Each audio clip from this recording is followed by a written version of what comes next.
because I just watched this the other day in preparation for this.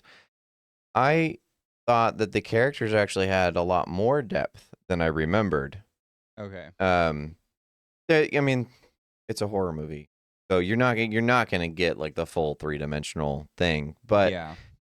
in the route that he was going, I thought that they all filled their archetypes pretty well, Yeah. while still having a little bit extra. Even like Idris Elba's character, who's the pilot in this film, seemed to have, I don't know, something there. It wasn't much, but it was enough to be like a little bit more than 2-dimensional. Not quite 3-dimensional, but a little bit more. Two plus, we'll call it. Mm-hmm. So I appreciated that, but I understand that, I don't know, you're kind of playing both worlds there, because when you have Ripley in the first one, she's just enough. She's just Well, enough of what she needs to be. And then in this one, there's not like a central character, I guess. There's one that they follow more than the others, but like they do kind of diversify a little bit. yeah, the difference I think with that one movie is in the original Alien, it's not that the characters have more depth, it's just that they more clearly represent things that make for more interesting talking points. So for example, the captain says, "Oh, well, like he got attacked by something, so open the door and let us in." This is in the original Alien movie. And then Sigourney Weaver's character is like, "Well, he could be infected with something. We have to follow protocol." And then he's like, "Just let us in."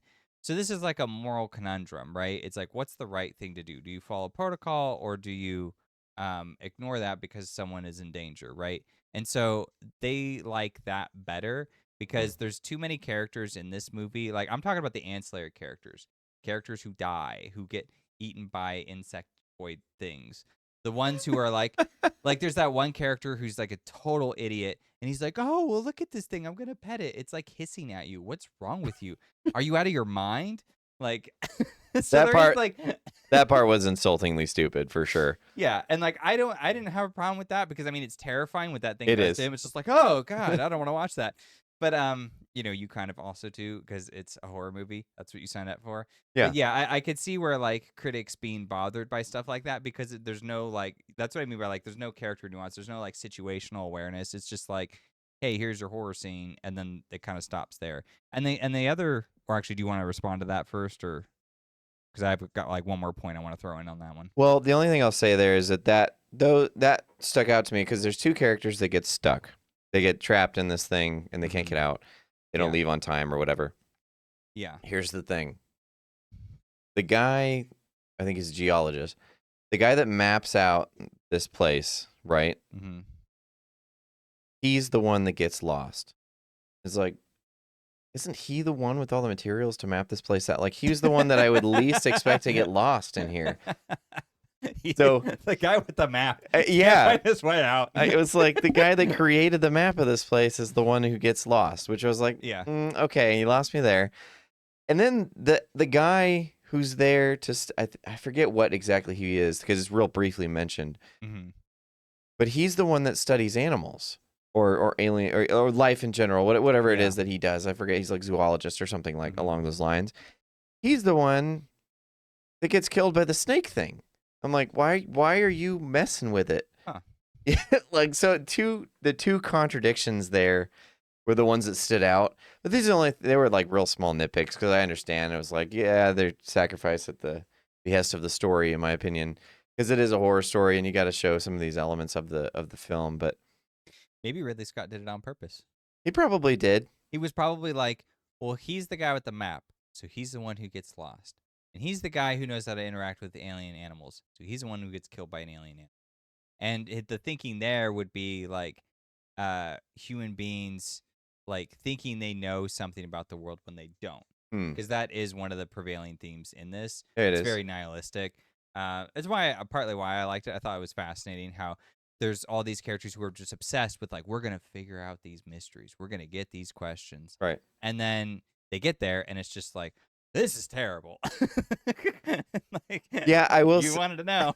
Yeah, be careful what you wish for, kind of a thing. Yeah. Which I appreciated that aspect of it, and it was more. I had forgotten that he had addressed a couple of the issues that I wanted him to address. Okay. Because he goes a little bit into the divine at first. Yeah, there's a whole arc of talking about like Right. it's like atheism versus, theism or something like that. Right. Actually, I would even argue that it's probably more along the lines of deism. Or deism, yes. Yeah. That's what I meant. But yeah, like because at first I was like, I was, thinking through this after I watched it, and I was like, so their basic premise was that these things created humans. I was like, but who created them? They just kind of created this endless cycle. Yeah. And so I was like, I don't really like the question posed. But then, as I watched it again, I realized that they actually asked the question. One of the characters was like, well, yeah, who created them? Yeah. And so they kind of acknowledged the circular reasoning there. And it was interesting because then they have the contrast with David, who's the cyborg created by Wayland. And he even brings it up. There was a point in there where he was saying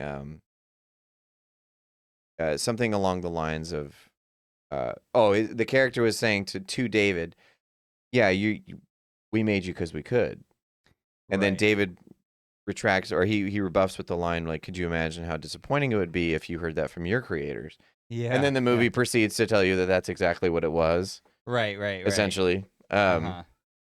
But yeah, I mean, so it kind of like, I can understand why, as an alien film, it doesn't seem to fit all together. Right, because it's about this like a grander philosophical concept about like Right. creators and creations. And the horror of this movie is that as a creation, your creator doesn't give a crap about you. And in fact, it probably hates wanted you. to kill you. Yeah. And so it's very disappointed in what's happened with you, or like you're like a failed experiment to it. So Right. it's like, oh well, I just let me just destroy this, burn that up, throw it in the trash, and let me Right. start over. That's like the attitude it has. And so, Scott's trying to make that the horrifying concept, which is new and different. And I get it. It's not like quote unquote alien, but I mean, what are they supposed to do? Just go back and do like the same thing all over again? Like you have to bring in new ideas. And I thought it was a perfectly sensible idea, especially because you already had the androids in the original film. Right. And so Yeah, it was that concept already existed in the series. as a story, it's a natural progression. But as a alien movie, I can see how it can be disappointing to someone thinking that they're going to get an alien movie.